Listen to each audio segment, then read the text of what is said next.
5, 4. Hello, everybody. Welcome to episode 21 of Novel Ideas. Eric, the reason I know it's episode 21 is for some reason 20 reset my it reset my counter. Yeah, now I know where we are. So we're on episode 21 of Novel Ideas. I'm here with my friend Eric Wex. My name is James Floyd Kelly. If you're just tuning in for the first time, we like to talk about writing. We talk about more fiction, but we do sometimes touch on nonfiction. And so for the next 20 minutes, we've picked a topic that we hope is interesting to you, but I'm going to go ahead and get this out of the way. If you have a topic you'd like us to talk on for a future episode, please go to ericwex.com and let us know, and we'll be happy we'll talk about it and see if maybe it's a worthy topic. But Eric has one for today that I think is real interesting, only because I've been using Scrivener of late. So Eric, today you want to talk about something very specific, and I also want to ask you why you chose it. I haven't got that answer from you yet, so I'm going to go ahead and listen. So Scrivener, when you're a self-publishing author like I am, you get to the end of having a manuscript, and you have to do something with it to get it in a format where it is publishable. And so Scrivener offers you incredible flexibility and has one major flaw that I think is problematic. So when you're self-publishing in today's world, you're creating at least two. Usually, you're creating at least two different versions. You're creating a paperback version of your books, and you're creating an ebook version of your books. Okay. So we'll start there. I mean, because we've already talked about creating an audio version. That's a whole different can of fish.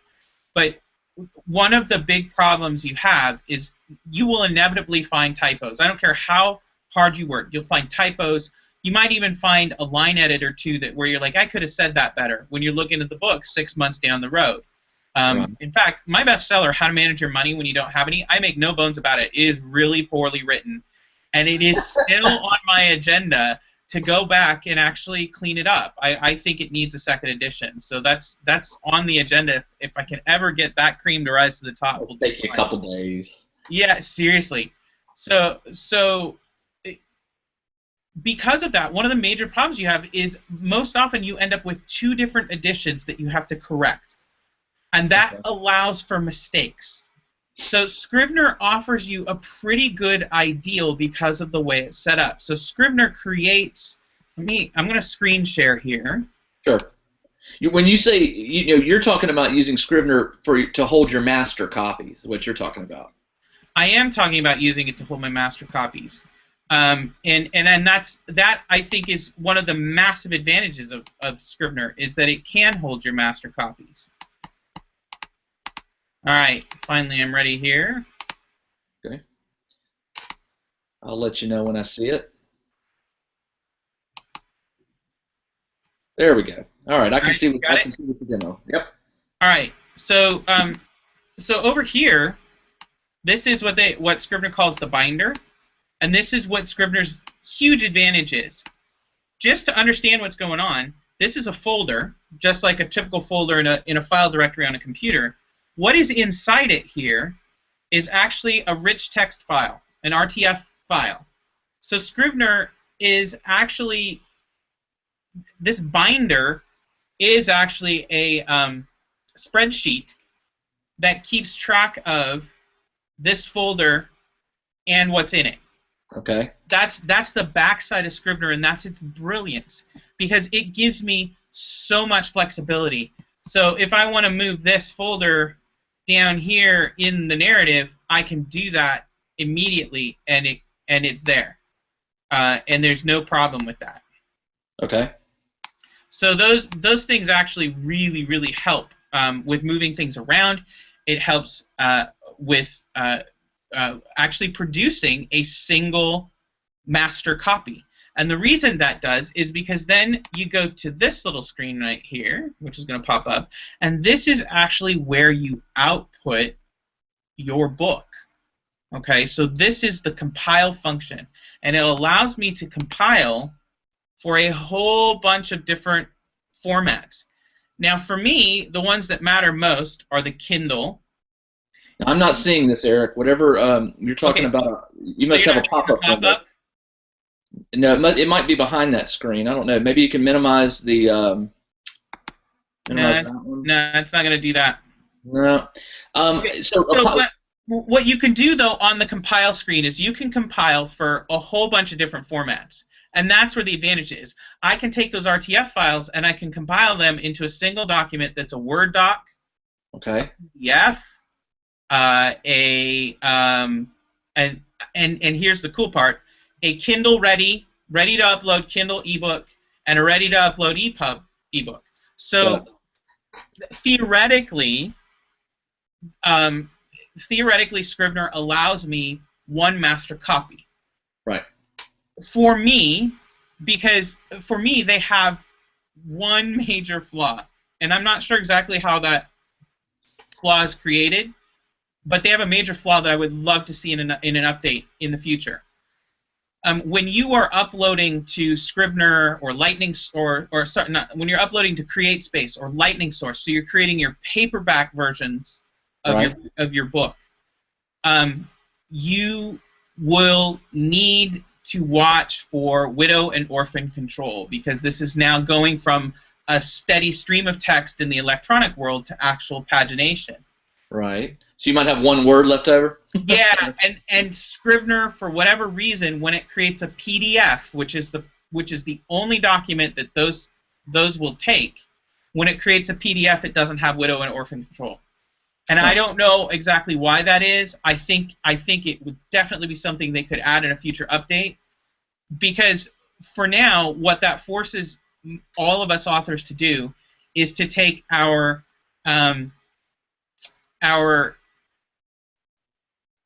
paperback version and do post compile changes. Yeah, you go and delete you go and delete a few words or shorten a sentence just to and get what those happens zeros off. is I then have to take it to Word, Right. straighten it up in Word, which you can actually. There's some really good tutorials online about formatting books in Word. So then I have to format it in Word, and then I've got to come back after I've formatted it in Word and put it into a It's PDF. just extra work that you shouldn't have to do. And it creates a problem again, because you have two different versions. because I have two different versions. And so there's a, without widow and orphan control, and it's honestly, as far as I can see, it is the only thing that is missing. If they got me widow and orphan control in PDF, I would have what I want. So I'm hoping, so all my readers out there, let's go to the Scrivener boards, and on their wish list, we got to ask for widow and orphan control in PDF, because then we've got it. It's funny, Eric. I wrote a book maybe 4 or 5 years ago for a publisher that it was a print copy. Yes. And when I got my author copies, I was looking through the book and stuff, and I got to one of the chapters and I flipped it. On the next page, there really were like 5 or 6 words. Right. Somebody, I mean, it happens. It does. Somebody missed it. One of my editors missed it.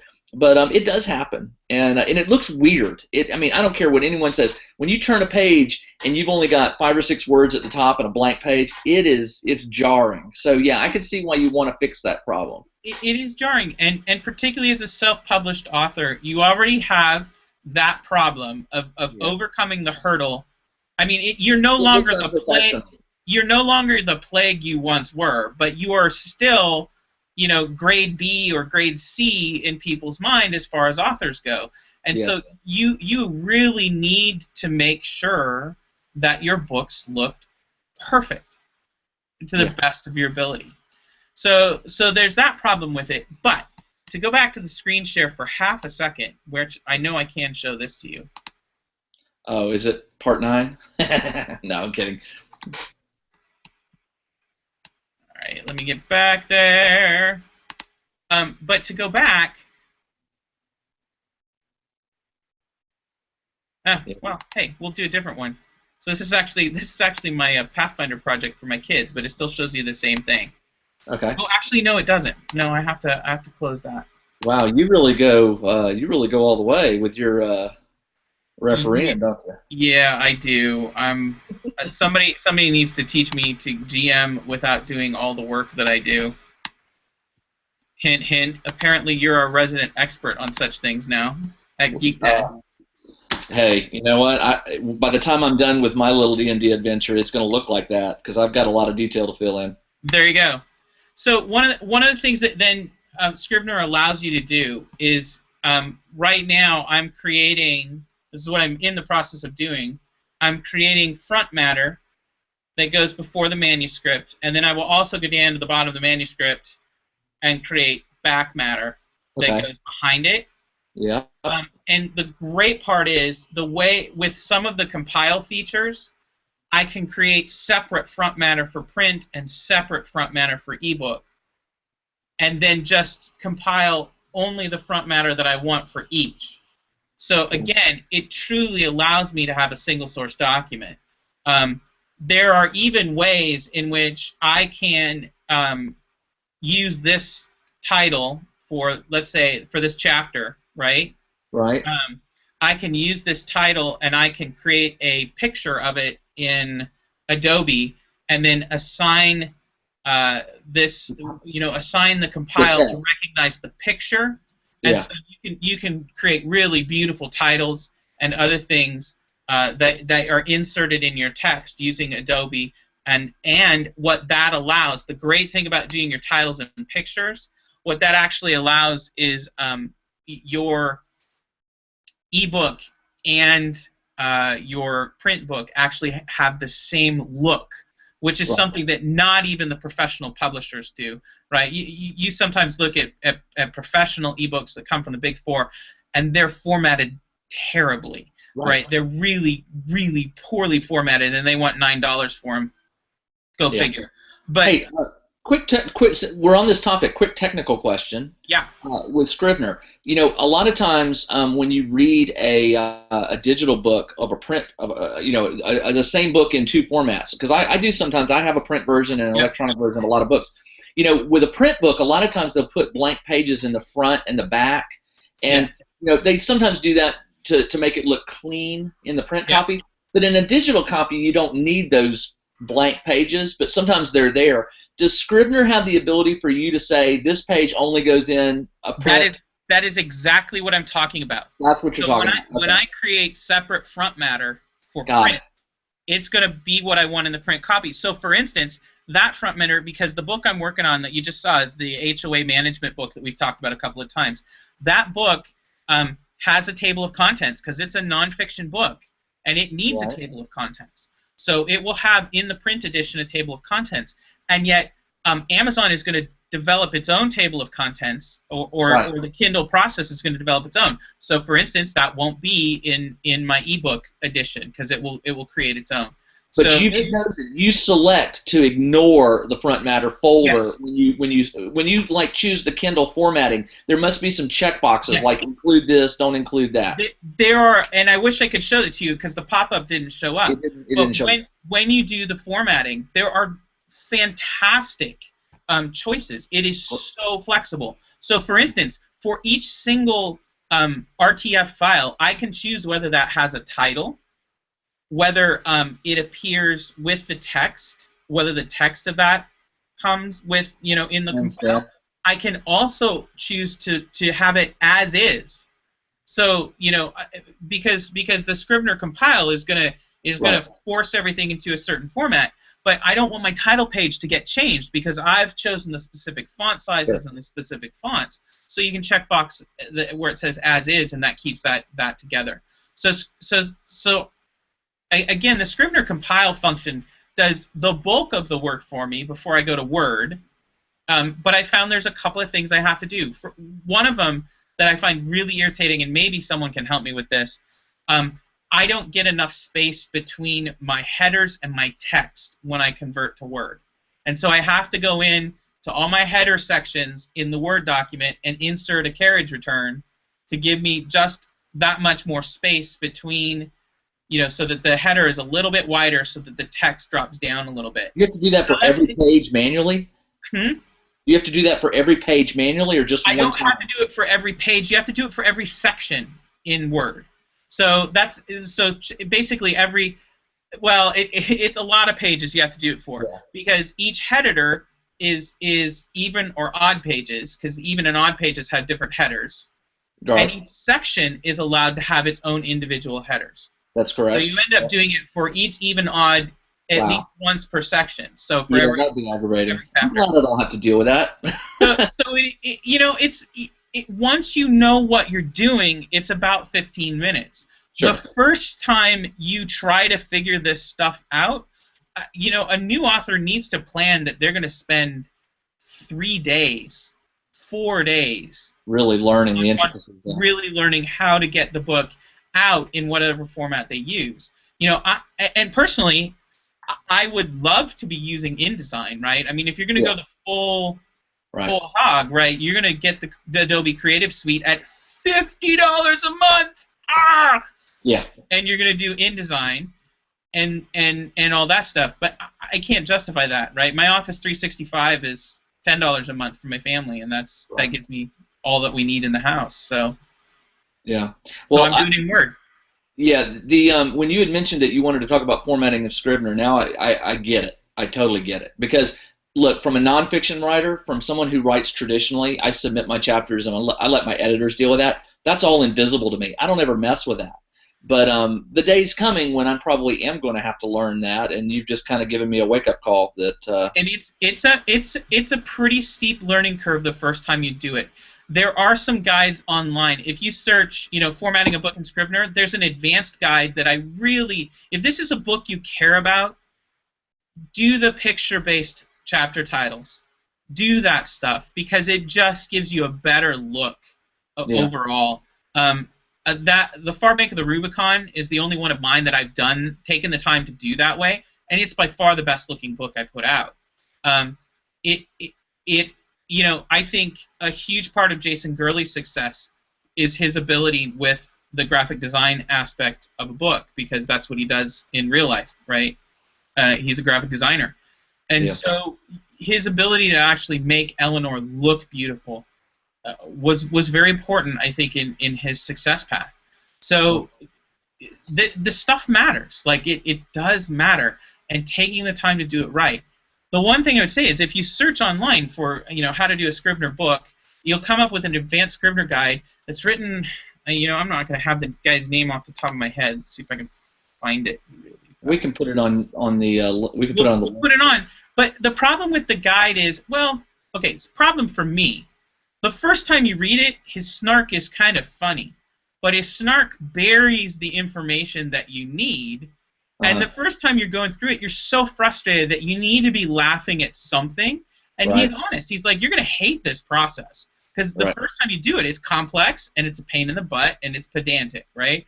And so he makes you laugh all the way through it. But now when I'm on like my third book, and I still want him as a reference guide, he drives me insane because I'm like, I just need like 2 sentences on each page to Right. get this right, and I can't find it.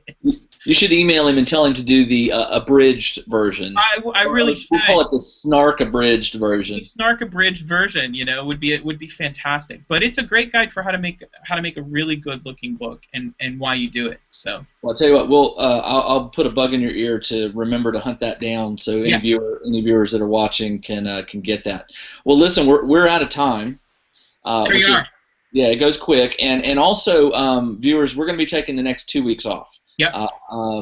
For the holidays, and we will return, I guess, first week of January. Well, I should be around. So Sounds good. we're gonna take some time off. Eric, I hope you and your family have a great holiday. Merry Christmas. Happy New Year, the whole thing. And it's been a great. I'm telling you, 21 would be about 5 months. We've been doing this for almost half a year now. That's pretty awesome.